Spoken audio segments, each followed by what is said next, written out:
Does the fact that it's processed alone make it a bad food? Or is it because the process of processing causes a loss in the good stuff and addition of a lot of bad stuff? When we say because this word processed foods has become just like a blanket term. So in my brain, I go, if it's processed, it has to be bad. But is that accurate? Well, we need to separate virtually all the food that we eat, and I eat as well, is processed. Yeah. But we need to separate that from ultra processed. So plain yogurt, nothing added, nothing, changed, is processed because you're mixing a basic ingredient, milk, with microbes. You're actually creating something. That's processing. But it's when you take it to the next stage and you would make that same product from, say, milk powder, and then you would add various starches and stabilisers, emulsifiers, concentrates, artificial sweeteners, flavourings. That same yogurt becomes ultra-processed. And it's that extra step that is the main problem. Nothing wrong with processed food. Cheese is processed. There's nothing wrong with that. Most of the foods we eat some have had salt added or oil added or something like that. But it's when it's chemicals that you don't find in your kitchen being added to foods that have been stripped of all their goodness. So they wouldn't just use cow's milk. It would be, dried extract of casein, or you wouldn't take wheat. It would be the stripped out inner part of that wheat, and then that's temperature treated to melt it and change its composition. And to put these things back together, you need all these glues, like these emulsifiers, you need stabilizers, you need flavourings, sweeteners, colorants, all these extra things to make it look like food again. So I think we shouldn't be calling ultra-processed food. That's a misnomer. We should call them, edible food-like substances that are industrially made. And if we start to realize the difference between these, we can start to make smart food choices.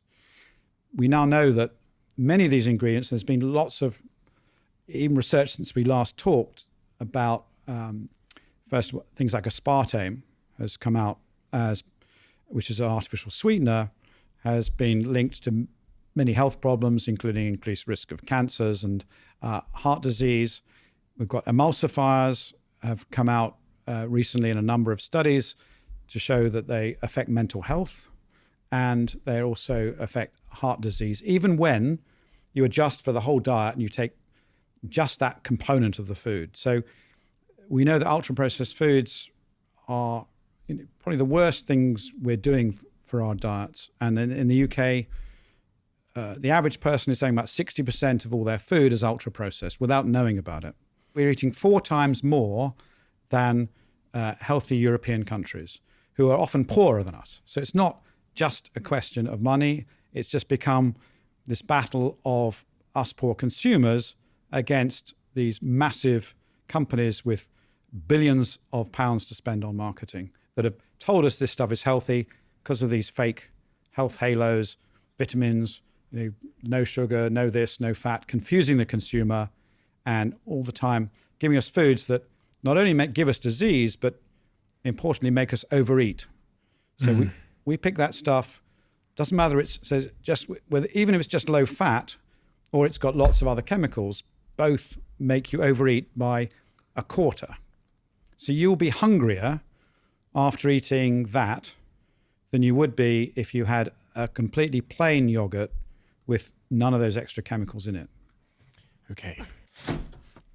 So I've got 3 different drink-like foods here. I've got my Oasis citrus punch. On this one, it says natural flavourings and real fruit. So that must be healthy. Real fruit. If it says real fruit on it, you should be very suspicious. Okay, that's the first thing to look at it. And natural flavours, that really means nothing. And this is, natural is a great word, means nothing medically, scientifically, but it's been a buzzword for me, getting people to buy stuff. So basically this is a mixed blend of citrus fruits, which means the mixtures of all kinds of different fruit extracts that's combined with sugar and artificial sweeteners. They're, again, highly processed fruits. They're not fresh fruits. And it's got a mixture of those. It's got citric acid. It's got sugar, orange flavorings. It's got stabilisers, polyphosphates, glycerol esters. It's got, looks like wood resins, acidity regulators, preservatives. It's got some potassium sorbate, potassium benzoate. It's got the sweeteners aspartame and ACE-K. Aspartame is what you were just talking about, right? Yes, aspartame. That's the one that WHO have just put on their warning list. So yes, it's packed with things that you wouldn't expect if you just squeezed a bit of juice in and thought it was healthy. So this is a good example of a totally fake ultra-processed food that makes it look like it's real fruit and is going to be healthy for you. And it is just a mix of chemicals that's just going to mess up your gut microbes and make you feel hungrier. Okay, but this one here, this Philadelphia, says light. So it says 100% of the taste, but 40% less fat. So Philadelphia light, surely that's good. Well, it's got cheese in it. It's often have this. We did do some tests on this a while ago. It does have microbes in it. If it's low in fat, they've generally added something else to increase the mouthfeel. And indeed, we see here it's got stabilizers, it's got emulsifiers, all these things that we know have effects on your gut microbes, make you hungrier, and can affect your heart as well. So, yeah, I would avoid that one. What do we have to... I've got a few last things for you there. What do we have to look out for on the packaging of these products? Because interestingly, the one you have in your hand, the bar there, the snack bar, on the back of it, they do admit that it's a little bit processed. They actually, there's a sentence on the back of it. I'll read out. It says, I was reading it as you said it. It says, well, clearly it would be wrong for us to claim that everything in this bar is 100% natural and simply grows on trees. Obviously, some ingredients need to be cleaned, dried, and roasted too, and therefore to some extent processed. It's just that we believe the less we mess with it, the better it tastes. That's why we never add any artificial flavors or colors or any preservatives. Yeah, well, eat natural bar. And the ingredients... that's a good thing to say. It's quite hard to produce some of these snack bars without having things to stick it together or gums. Glucose syrup, soya protein, Crispies, isolate, tapioca starch, salt, dates, almonds, salted caramel, muscovado sugar, buttermilk powder, natural flavorings, cream powder, milk, rice, flour, carbo flour, and salt. Yeah, it doesn't, when you read it out like that, it doesn't sound quite as natural as the label suggests, does it? Because you've just got all these ingredients that are, again, half of them you wouldn't find in your kitchen. And it's partly to protein packed.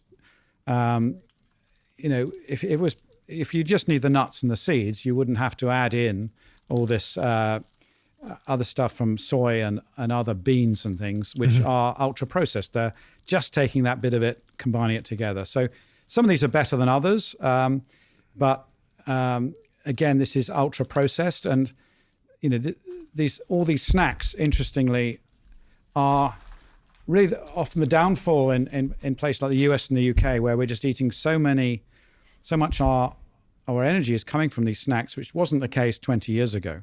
So on that point of snacking, is snacking good or bad, and what impact does that have on the overall nutritional profile of an individual? Because a lot of people snack, right? Nearly everybody snacks. I think that's right. Over 90% of people snack.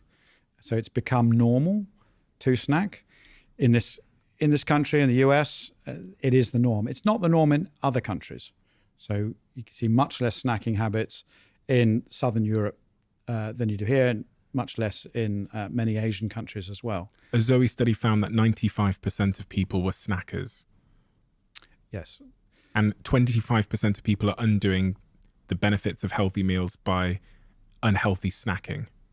Yeah, so 95% of people we found in that Zoe study are snackers, and most of them are unhealthy. So just by reaching for a snack, unless you're really careful, you're going to be having not only extra calories, but unhealthy calories that's going to undo many of the good things you're eating. So we found in the Zoe survey that people would be really focusing on their main meal, saying this is a really healthy meal, I'm having plenty of plants and vegetables, but oh well, I've got to have my snack. And so they'd be undoing all that good by having something that would then a couple of hours later really upset their metabolism and make them hungrier, and so mess up the idea and make them hungrier. So in the UK and the US, it's around a quarter of our calories come from snacks. If we were able to even to reduce that a bit, or just change that snack to a healthy one, or ideally move that snacking time to the meal itself, most of these would be much less harmful if you had them at the end of your meal, when your body is, starting to do all this work, breaking down the food, is gearing up for this high activity. Virtually all the snacks that people have late in the evening are bad for you. And that's because you're getting a sugar spike just before going to bed. Your body's not ready for it. Your gut microbes are not ready for it. It doesn't give them a rest. And so you actually end up hungrier the next day. So we're starting to realize that it's not just the food. And we've seen that most of these snacks are very unhealthy, going to make you hungrier. But the timing of it also messes up your circadian rhythms. So you're not recovering. And the next day you're going to feel hungrier than you were if you didn't snack. So it's like counterintuitive. You think, oh, if I have something before I go to bed, I'm not going to be as hungry tomorrow. And this is what many people get into, this common mistake. So we need to start changing people's attitude in this snack epidemic about snacks, and say, you don't need them. And if you do, have healthy ones. And, nuts and seeds and fruit are perfectly healthy ones. And we showed in our study, which we published recently, that people who do have those healthy snacks are really hardly any extra risk of health problems compared to those that people don't snack, as long as it's not late at night. So if you eat within that sort of normal eating window, and some people are natural snackers. I don't know if I'm not, but I know many of my colleagues at Zoe can't go 2 or 3 hours without eating. They really find it hard. But just by thinking more about that snack and saying, well, I know I've got this tendency, I'm going to eat something that's healthy. Like nuts or something? Yeah, just a handful of mixed nuts, an apple, a pear, something that's not super sugary or super fat, but importantly, not ultra processed, not something that's got this health halo that says, eat me, I've got high in protein, I'm going to, eat me and you'll get bigger muscles. No, eat me and you'll get fatter. Those health halos then, what are, just so we've summarized them, low fat is a health halo, you're saying, no sugar, real fruit, I'm trying to remember all the ones. Extra vitamins. Vitamin labeling on products. Natural flavourings, I think it said. Yes. One of the products. Are those the main ones? Have I missed any there? I think we've covered, yeah. So claims about low fat, low sugar, nothing artificial. High protein, I guess. Natural. Right. High protein. Some would be gut friendly. Generally, they're warning signs that this food is to be avoided. Find something that doesn't need that health claim. You never see a real food with a health claim.